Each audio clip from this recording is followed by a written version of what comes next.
Happy New Year 2026! Wow, how exciting! I have really longed and I have been in the field of 2026 for several months. And here we are. And I will start this year talking about Know Thyself. I know that most of the listeners in this YouTube channel have gone into the Know Thyself, because we know that knowing ourselves is the path to self-realization, to source, to the bigness. And when I started really to go deep in 2013, I thought that I knew a lot, and I did, but it was mostly programming. So I had to surrender the programming, and be more open. One person cannot know everything. Know thyself also means that we open ourselves. We open to the wisdom to Mother Earth. We open to the wisdom of the divine. So we open to the star, the moon, the galaxy. We open because we can experience everything. We are all multi-dimensional beings. And now in 2026, 27, 28, yeah, we will see a lot of darkness. If we listen to the news, media is kind of paid, and it's someone that it's all fixated, and that's why it comes a lot of alternative channels, a lot of alternative media. Gaia, for example, is an alternative media, and more alternative, meaning they are not paid like in the ordinary system. And we have already collectively chosen. We have chosen to really raise with Mother Gaia in ourselves and to know ourselves.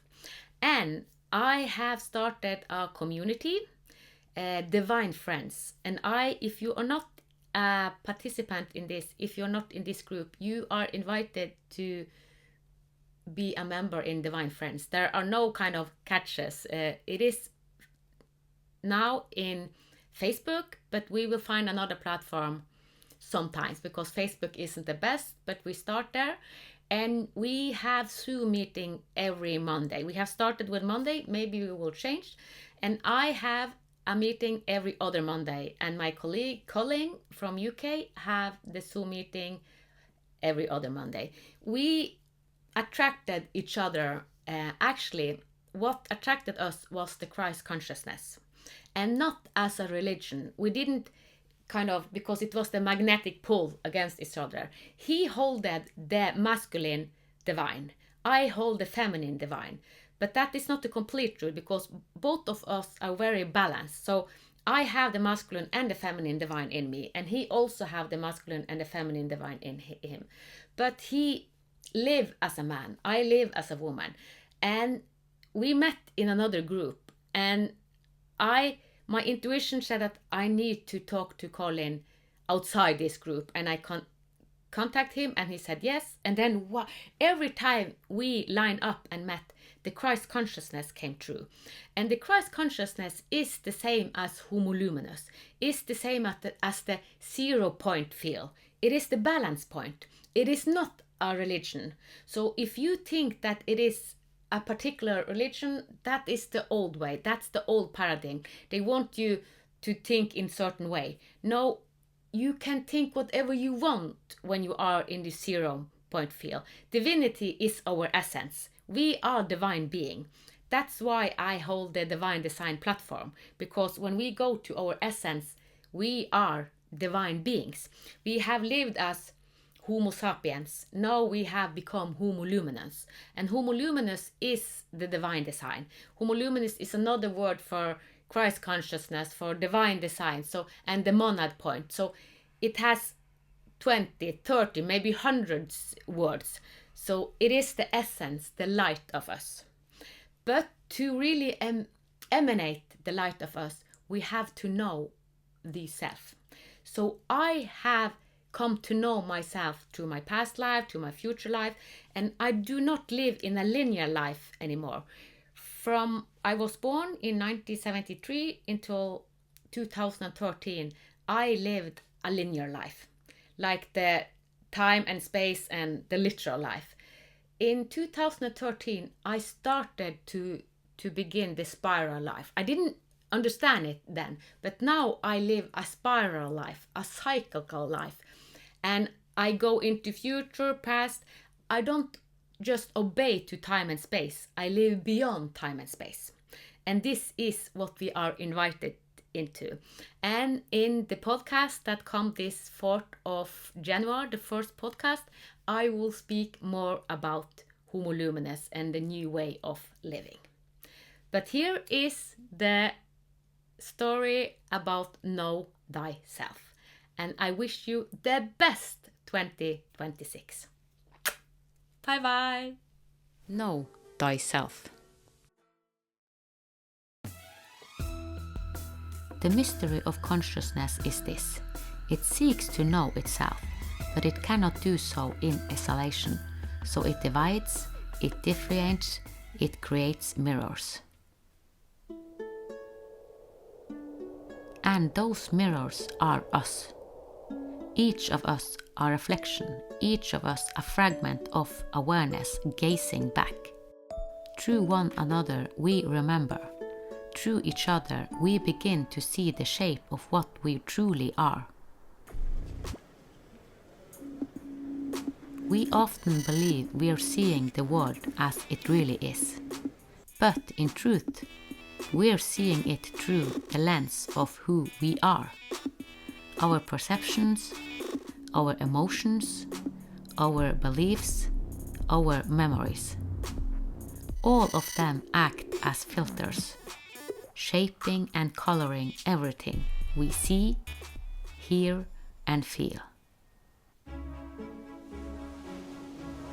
Two people can witness the same sunset, hear the same words, or live through the same moment, yet walk away with entirely different experiences. Not because the world changed, but because they are different. We don't just observe the world, we interpret it. And that interpretation is a reflection of our inner world. If we carry fear, we may see danger where none exists. If we carry love, we may see beauty even in the ordinary. The world becomes a mirror, revealing more about ourselves than we often realize. So when we say we don't experience the world as it is, we experience it as we are. We acknowledge a deeper truth. Reality is not just out there, it lives inside us. Our consciousness is not just a passive receiver of life, it's an active participant in shaping it. At its root, philosophy is the search for meaning, the longing to understand existence itself. When philosophy is applied with clarity and logic, it becomes mathematics, the language of structure and pure form. When math takes shape in space, it becomes geometry, patterns and relationships in dimension. Apply geometry to the physical world, and it becomes physics, the laws that govern motion, matter, and energy. When physics meets the living, it becomes chemistry, the dance of atoms and molecules. As chemistry organizes into complexity, it gives rise to biology, life in all its forms. Biology, when it becomes aware of itself, becomes psychology, the study of thoughts, feelings, and behavior. When psychology expands beyond the individual, it becomes sociology, the understanding of patterns in groups, cultures, and societies.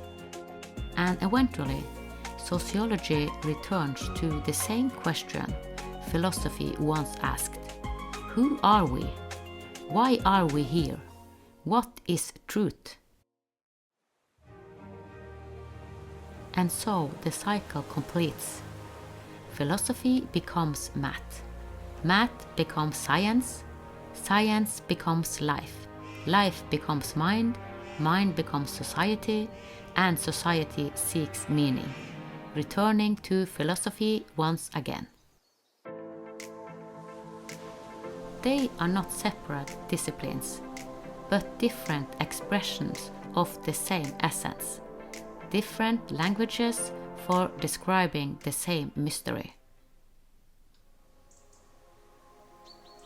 At the heart of existence there is the one consciousness itself, the source of all experience, and in its unfolding, the one soul, there is no purely objective truth, no truth that exists entirely apart from the one who perceives it.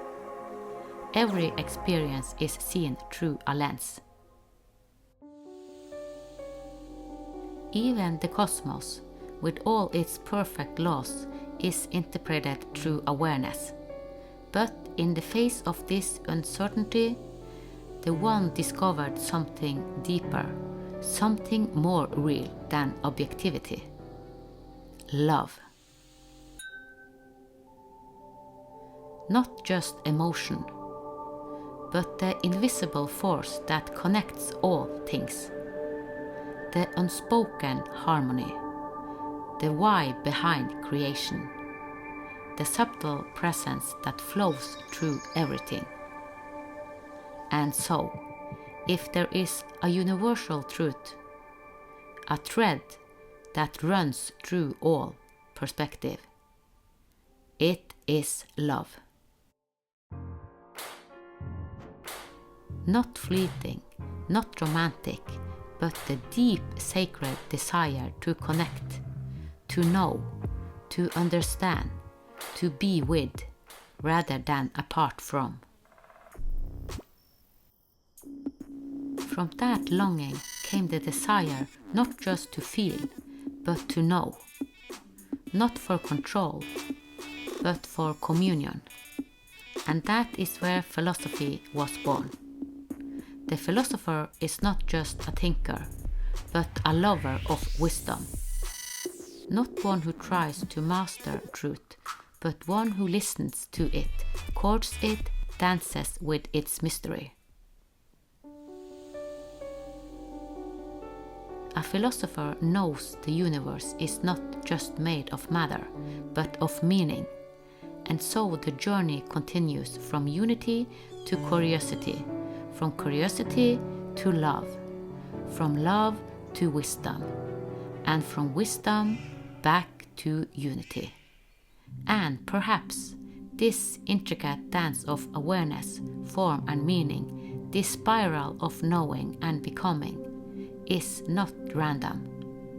It is a divine design, a sacred blueprint woven into the fabric of existence itself, a calling to remember who we are, why we are here, and how deeply connected we've always been. This is the heart of divine design. More than a name, it's a reflection of that eternal thread. And if something within you stirs as you hear these words, then maybe, just maybe, you've already begun the journey home. Welcome home to your divine design.